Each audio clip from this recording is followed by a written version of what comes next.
श्रीमद् भगवद गीता ज्ञान का अथाह समुद्र है। इसके अंदर ज्ञान का अनंत भंडार भरा पड़ा है।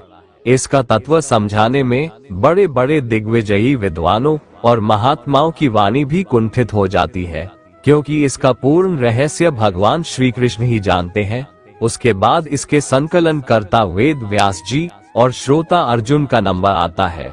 ऐसी अगाध रहस्यमयी गीता का आशय और महत्व समझना हमारे जैसे मनुष्य के लिए ठीक वैसा ही है जैसा एक साधारण पक्षी का अनंत आकाश का पता लगाने के लिए प्रयत्न करना है।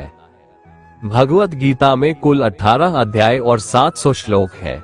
इसलिए आज के इस बेहद ही खास वीडियो में हम 18 अध्याय के 18 शिक्षाओं के बारे में बात करने वाले हैं, जिन्हें जानकर आप श्रीमद् भगवत गीता का सही मतलब समझ पाएंगे।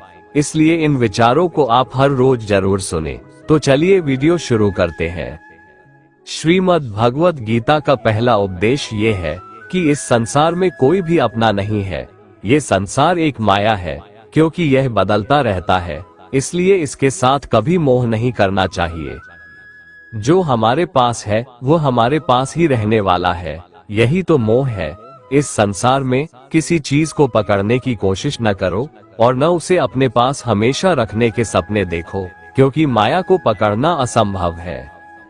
ये शरीर, माँ पिता, भाई बहन, सगे संबंधी, मित्र पड़ोसी, धन संपत्ति, मान अपमान, कुछ भी हमारे पास सदा के लिए रहने वाला नहीं है। इसलिए जब तक ये सब चीजें हैं, अपनी जिंदगी जियो, और जब वे जाने लगे तो जाने दो। न पकड़कर रखने की कोशिश करो और न खोने का शोक मनाओ, क्योंकि ये कभी अपने थे ही नहीं।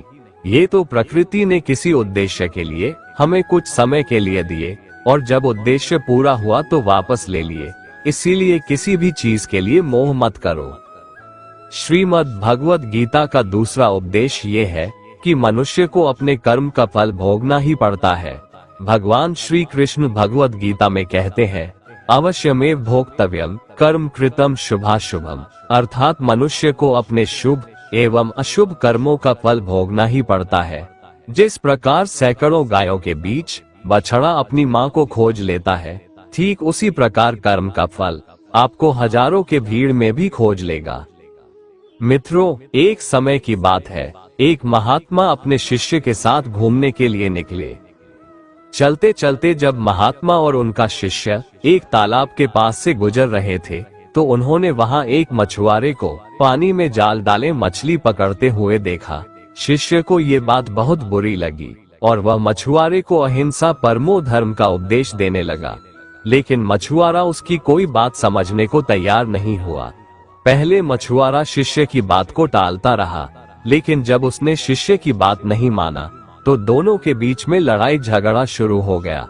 दोनों को झगड़ते देख महात्मा ने शिष्य का हाथ पकड़ा और अपने साथ ले गए। महात्मा ने शिष्य को कहा कि बेटा, हमारा काम तो सिर्फ समझाना है, लेकिन भगवान ने हमें सजा देने के लिए धरती पर नहीं भेजा है। शिष्य ने कहा, गुरुजी, हमारे राजा को इस तरह के लोगों के बारे में पता है जो इस तरह के बुरे कार्य करते हैं, फिर भी राजा इन लोगों को दंड नहीं देते हैं। आखिर इस तरह के लोगों को सजा कौन देगा? शिष्य की बात सुनकर महात्मा ने कहा कि बेटा, तुम परेशान मत हो, इनको सजा देने वाली भी एक अलौकिक शक्ति इस दुनिया में है जो सब कुछ जानती है। भगवान की नजर सबके ऊपर है और वह सबके कर्मों का हिसाब रखते हैं। इसलिए तुम अभी चलो, तुम्हारा उससे झगड़ा करने का कोई फायदा नहीं है। शिष्य गुरु जी की बात सुनकर संतुष्ट हो गया और उनके साथ चल दिया। इस बात को बीते हुए 2 वर्ष का समय निकल चुका था। एक दिन महात्मा और उनका शिष्य फिर उसी नदी के पास से गुजर रहे थे। शिष्य भी 2 साल पहले वाली मछुआरे वाली घटना भूल चुका था।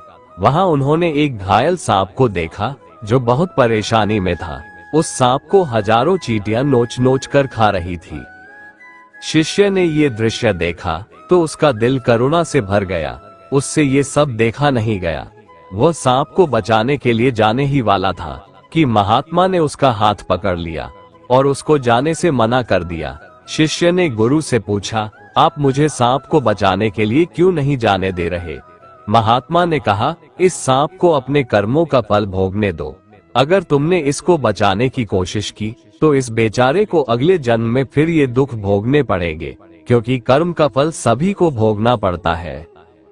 शिष्य ने महात्मा से पूछा कि गुरुजी, इसने ऐसा कौन सा कर्म किया है जो यह इतना भयंकर कष्ट भोग रहा है?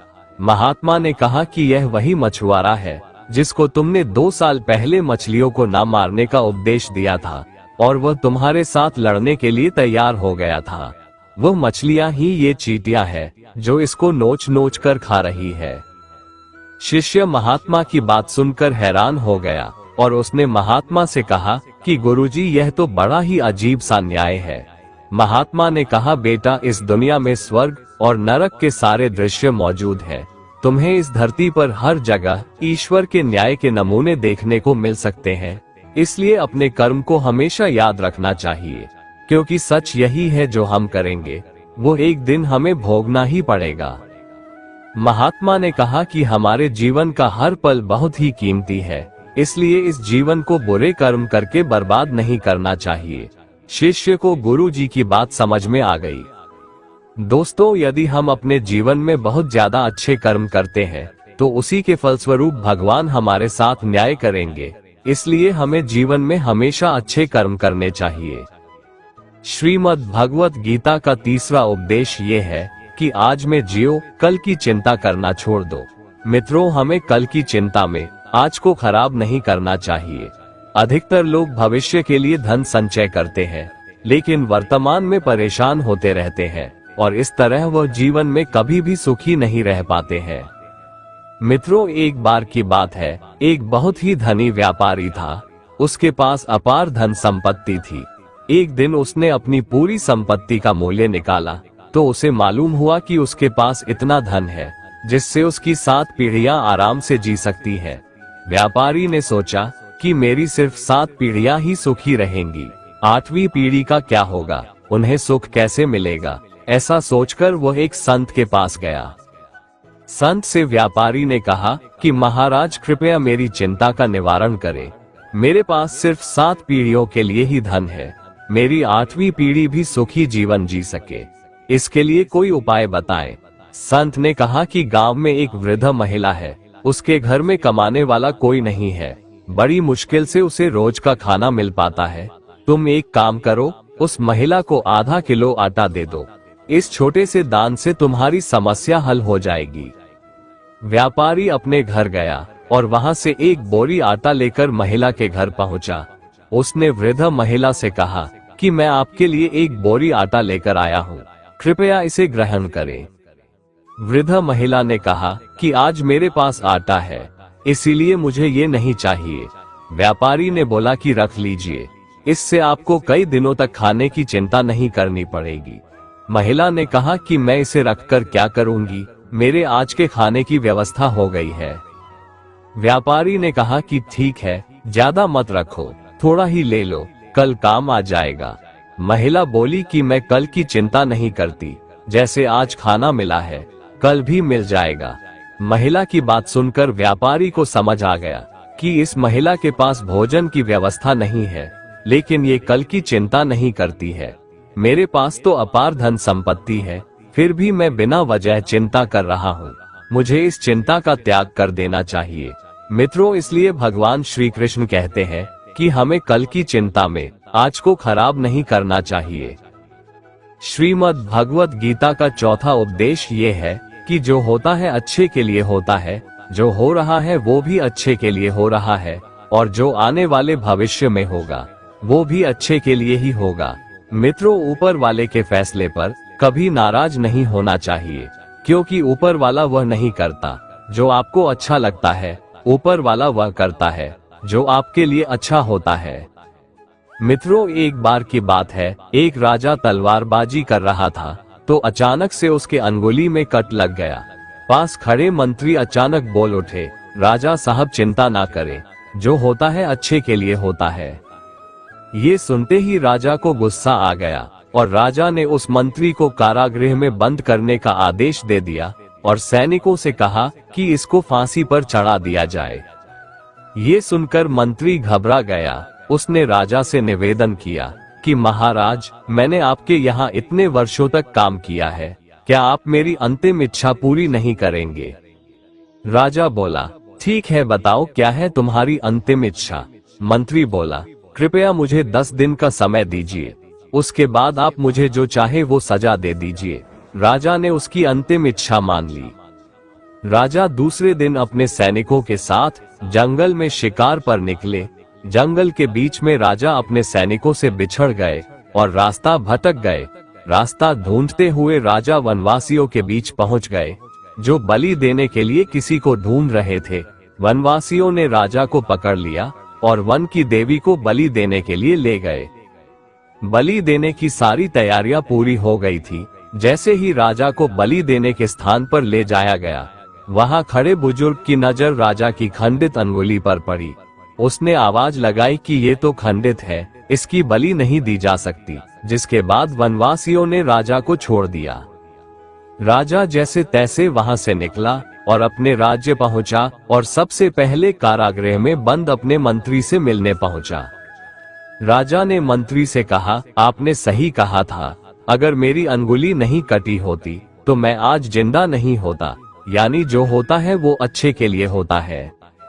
राजा ने फिर पूछा, मेरा तो फायदा हुआ, लेकिन आपका कैसे फायदा हुआ? मैंने तो आपको सजा दी।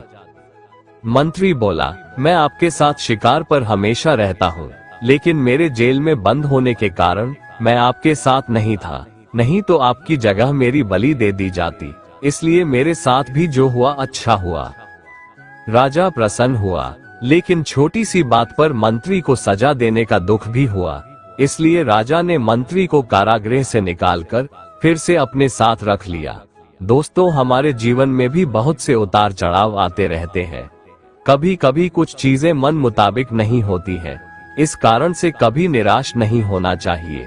हमेशा याद रखें, जो होता है अच्छे के लिए होता है।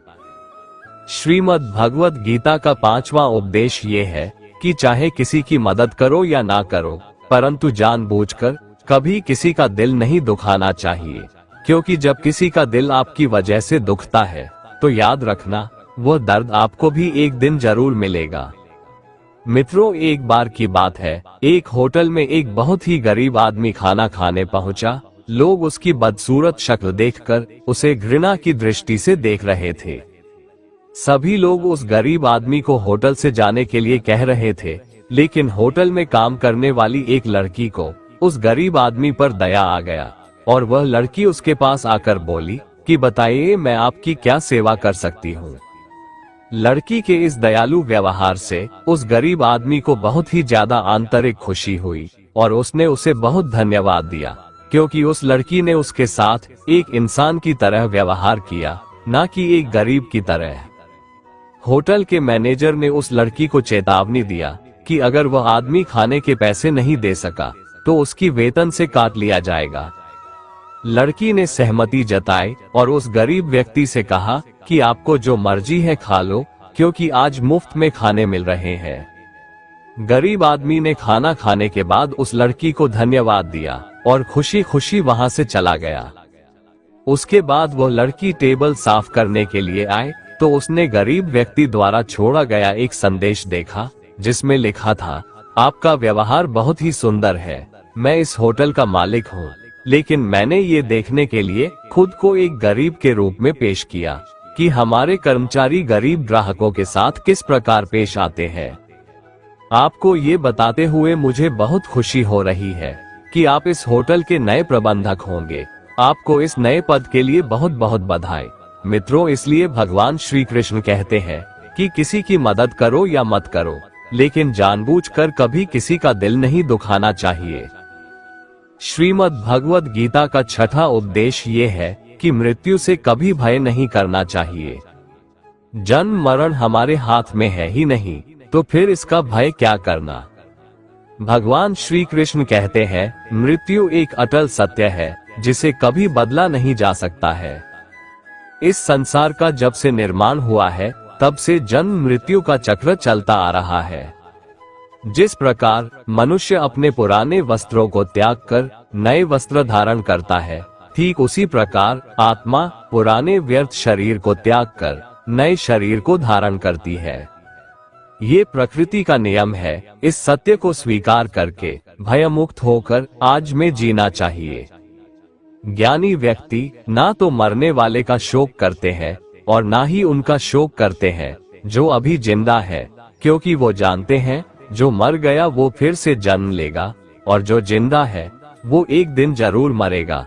श्री कृष्ण कहते हैं, आत्मा अजर अमर है। आत्मा न तो मरता है और न ही जन्म लेता है, क्योंकि आत्मा अजन्मा, नित्य, सनातन और पुरातन है। शरीर के मारे जाने पर भी यह नहीं मरता। आत्मा को शस्त्र काट नहीं सकते और न अग्नि इसे जला सकती है, जल इसे गीला नहीं कर सकता और ना ही वायु इसे सुखा सकती है। भगवत गीता का 7वां उपदेश ये है कि मनुष्य को अपने मन को हमेशा नियंत्रण में रखना चाहिए।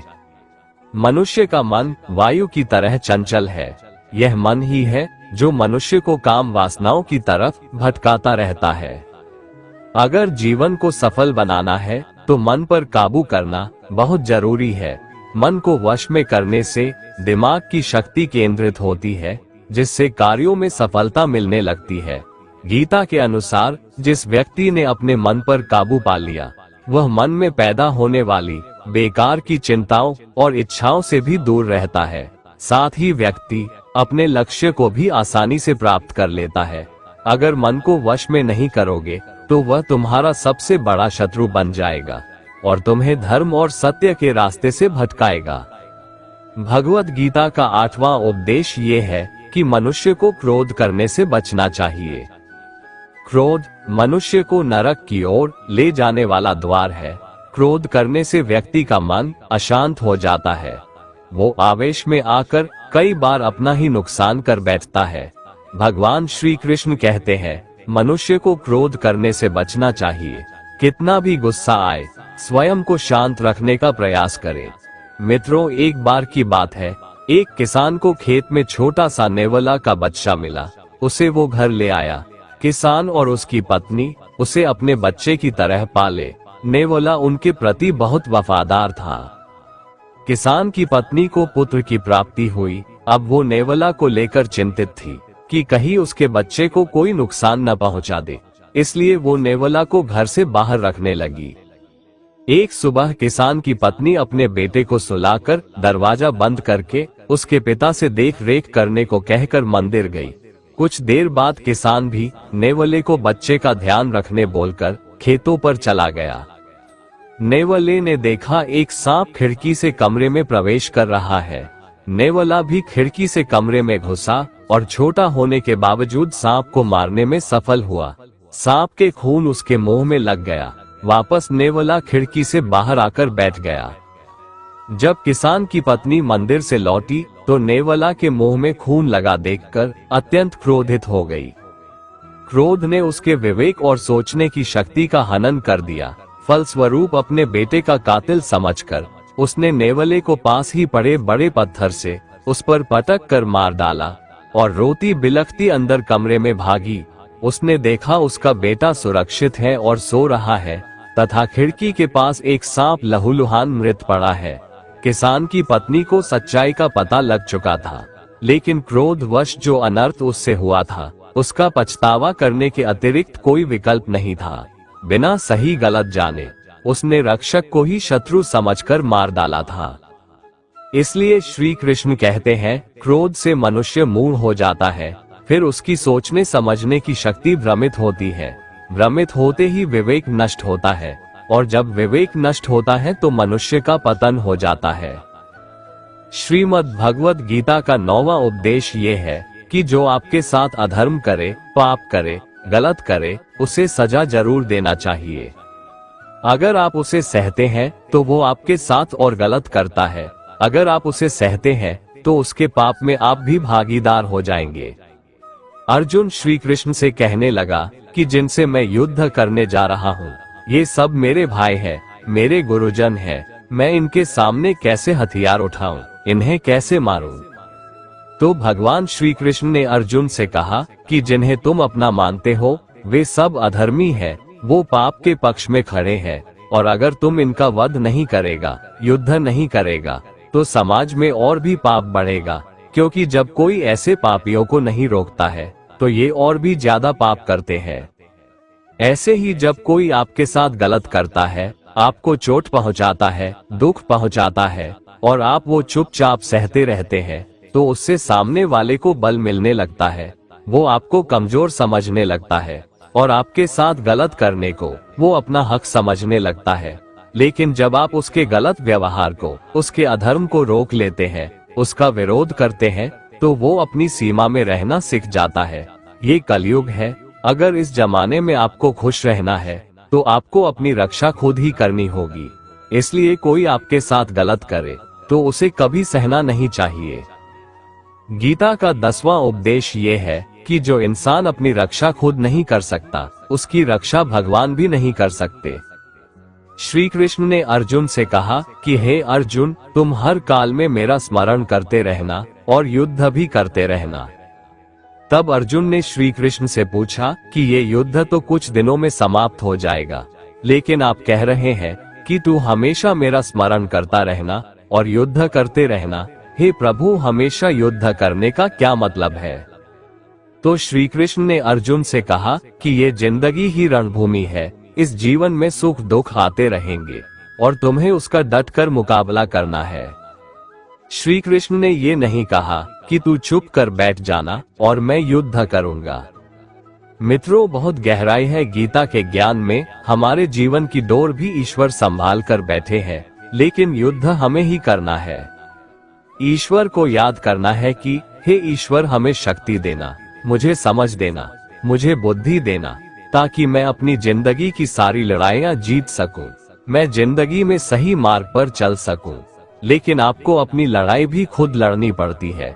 जो लोग ये कहते हैं कि हम कुछ नहीं करेंगे, सब वो ईश्वर करेगा, तो कहते हैं कि आलसी इंसान को देखकर तो भगवान भी घबरा जाता है कि ये कुछ नहीं करेगा।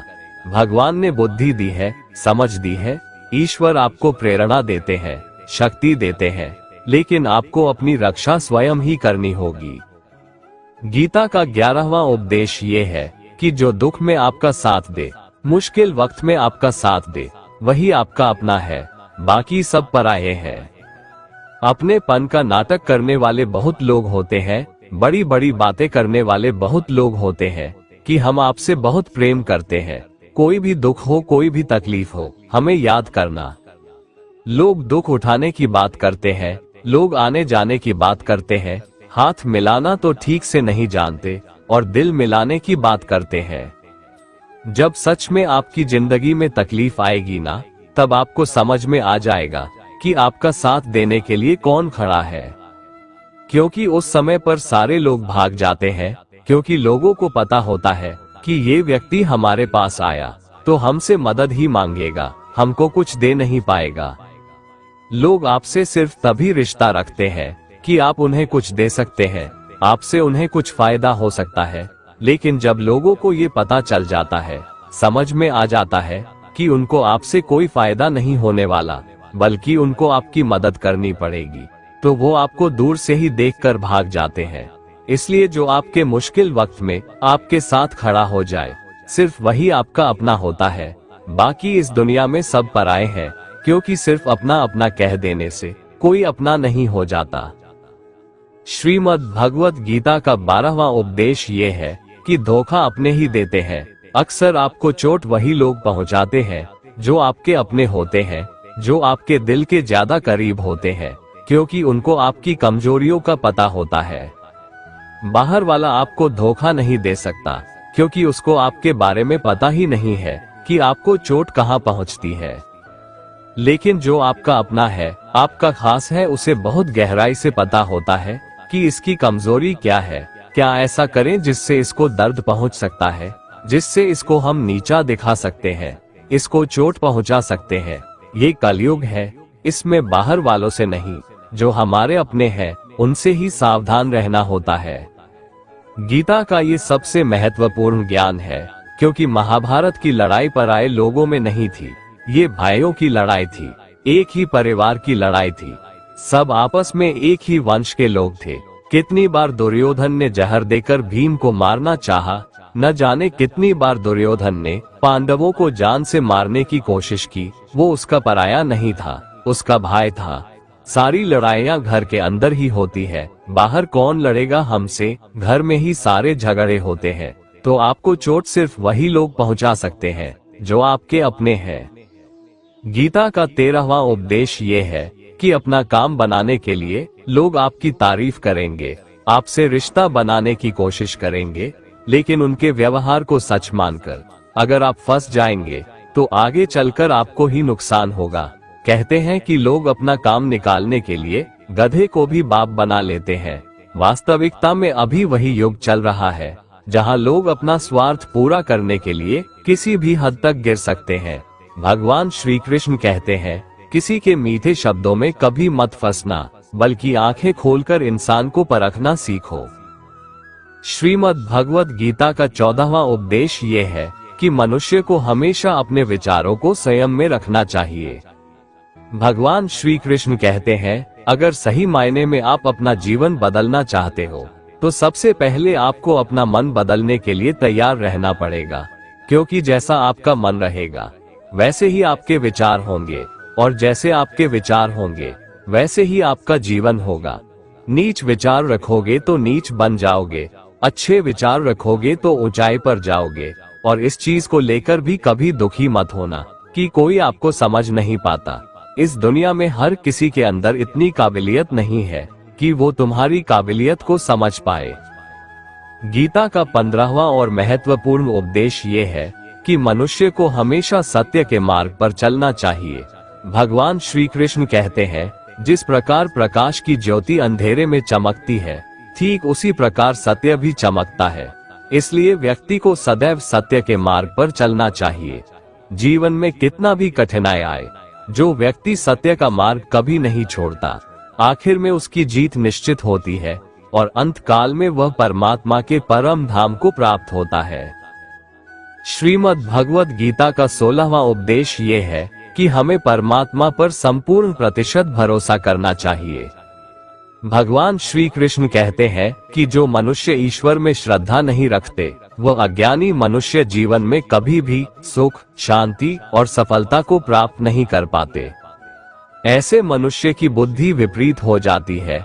वे लौकिक और पारलौकिक सब प्रकार के सुख साधनों को विपरीत ही समझने लगते हैं। इसी कारण वे विपरीत आचरणों में प्रवृत्त हो जाते हैं। इसके फलस्वरूप उनका इस लोक में और परलोक में पतन हो जाता है। वे अपनी वर्तमान स्थिति से भी भ्रष्ट हो जाते हैं और मरने के बाद उनको अपने कर्मों का फल भोगने के लिए सूकर, कुकर आदि नीच योनियों में जन्म लेना पड़ता है या घोर नरक में पड़कर भयानक यातनाएं भोगनी पड़ती है। श्री कृष्ण कहते हैं कि हे अर्जुन, ये संसार मेरी ही माया है। ये संसार मुझसे ही उत्पन्न हुआ है। मैं ही इसका पालन पोषण करता हूँ और मैं ही इस सृष्टि का विनाश करता हूँ। मैं जल में रस हूँ, चंद्रमा और सूर्य में प्रकाश हूँ, संपूर्ण वेदों में ओंकार हूँ, आकाश में शब्द और पुरुषों में पुरुषत्व हूँ। मैं ही सूर्य रूप से तपता हूँ, वर्षा का आकर्षण करता हूँ और उसे बरसाता हूँ। हे अर्जुन, मैं ही अमृत और मृत्यु हूँ, सत असत भी मैं ही हूँ। मैं धरती की मधुर सुगंध हूँ, मैं अग्नि की ऊष्मा हूँ, सभी जीवित प्राणियों का जीवन और सन्यासियों का आत्म संयम भी मैं ही हूँ। मैं भूत, वर्तमान और भविष्य के सभी प्राणियों को जानता हूँ, लेकिन वास्तविकता में मुझे कोई नहीं जानता। जब जब इस धरती पर धर्म की हानि और अधर्म की वृद्धि होती है, तब तब अधर्म का विनाश कर धर्म की पुनर्स्थापना हेतु मैं अपने एक नए रूप को रचता हूँ और लोगों के सम्मुख प्रकट होता रहता हूँ। गीता का 17वां उपदेश ये है कि मनुष्य के कर्मों से ही उसके भाग्य का निर्माण होता है। भगवान श्री कृष्ण कहते हैं, ना तो मैं किसी के भाग्य का निर्माण करता हूँ और ना ही किसी के कर्मफल का निर्माण करता हूँ। मनुष्य अपने द्वारा किए कर्मों का ही फल भोगता है और उसी से उसके भाग्य का निर्माण होता है। मनुष्य स्वयं ही अपना मित्र है और स्वयं ही अपना सबसे बड़ा शत्रु भी है। ज्ञानी मनुष्य कर्मयोग या भक्ति योग से एक ही जन्म में इस समुद्र रूपी संसार से निकलकर परमात्मा को प्राप्त कर लेता है। और अज्ञानी मनुष्य काम, क्रोध, लोभ, मोह में फंसकर 84 लाख योनियों में भटकता रहता है। श्री कृष्ण कहते हैं, भगवत प्राप्ति के लिए कर्म करने वाला कोई भी मनुष्य दुर्गति को प्राप्त नहीं होता है। इस लोक में या परलोक में वो जहाँ भी रहता है, वो परमात्मा के मार्ग में आगे ही बढ़ता रहता है। गीता का 18वां और महत्वपूर्ण उपदेश मुक्ति से संबंधित है। श्री कृष्ण कहते हैं, मेरे लिए ना तो कोई प्रिय है और ना ही अप्रिय, परंतु जो भक्त मुझको प्रेम से भजते हैं वो मुझ में है और मैं उनमें हूँ। यदि कोई दुराचारी भी अनन्य भाव से मेरा भक्त बनकर मुझको भजता है तो वह पुरुष भी साधु के समान है, क्योंकि उसने भली भांति निश्चय कर लिया है कि परमेश्वर के भजन के समान अन्य कुछ भी नहीं है। भगवान श्री कृष्ण कहते हैं, हे अर्जुन, तू जो कर्म करता है, जो खाता है, जो हवन करता है, जो दान देता है और जो तप करता है, वह सब तू मुझे अर्पण कर। तू सभी प्रकार के धर्मों को छोड़कर एक मेरी ही शरण में आ जा, मैं तुम्हें मुक्ति प्रदान करूंगा। भगवान श्री कृष्ण कहते हैं, जो मनुष्य मुझसे परम प्रेम करके इस परम रहस्य युक्त गीता शास्त्र को मेरे भक्तों में कहेगा, वह मुझको ही प्राप्त होगा, इसमें कोई संदेह नहीं है। उससे बढ़कर मेरा प्रिय कार्य करने वाला मनुष्यों में कोई भी नहीं है, तथा पृथ्वी भर में उससे बढ़कर मेरा प्रिय दूसरा कोई होगा भी नहीं। जो मनुष्य श्रद्धायुक्त दोषों से रहित होकर इस गीता शास्त्र का श्रवण भी करेगा, वह भी सभी पापों से मुक्त होकर मेरे परम धाम को प्राप्त होगा। दोस्तों, अगर आपको हमारा ये वीडियो पसंद आया तो कमेंट में जय श्री राधे कृष्ण लिखें और ऐसे ही प्रेरणादायक वीडियो देखने के लिए हमारे चैनल को सब्सक्राइब कर लें। जय श्री राधे कृष्ण।